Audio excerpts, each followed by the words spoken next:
O mistério do Passo Dyatlov. A história real que ninguém conseguiu explicar. Em fevereiro de 1959, 9 jovens excursionistas da antiga União Soviética partiram para uma jornada que deveria ser apenas mais uma aventura pelos Montes Urais. O grupo, liderado por Igor Dyatlov, era formado por estudantes experientes em trilhas e ambientes extremos. Eles levaram câmeras, diários e registraram os primeiros dias da viagem com alegria e confiança. Nada parecia fora do comum. Mas quando o prazo de retorno se esgotou e ninguém apareceu, familiares ficaram preocupados. Equipes de busca foram enviadas. O inverno rigoroso dificultava tudo. Neve pesada, visibilidade quase nula, ventos cortantes. Ainda assim, no final de fevereiro, o acampamento foi localizado. O que se viu intrigou a todos.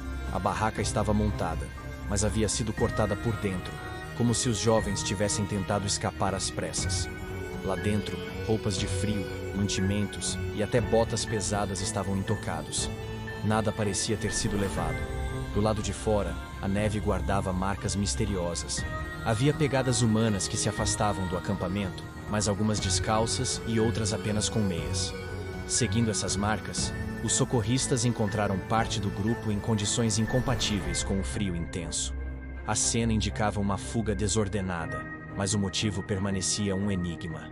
Com o avanço das buscas, os outros integrantes foram localizados em diferentes pontos da região, algumas semanas depois.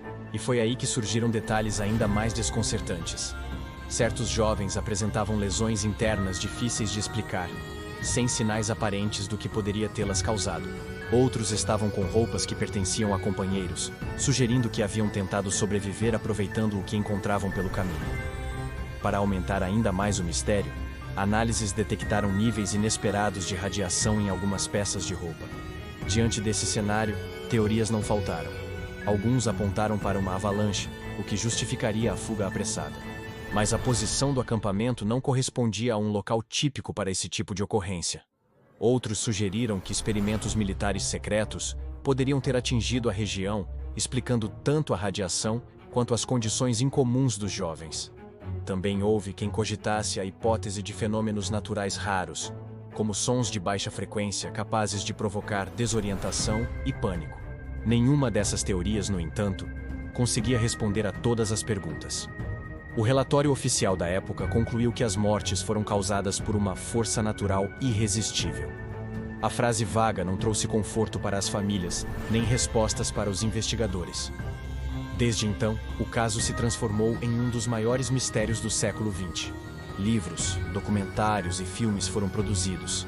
Pesquisadores continuam a propor hipóteses, e até a ciência moderna já voltou à teoria da avalanche, usando simulações computadorizadas.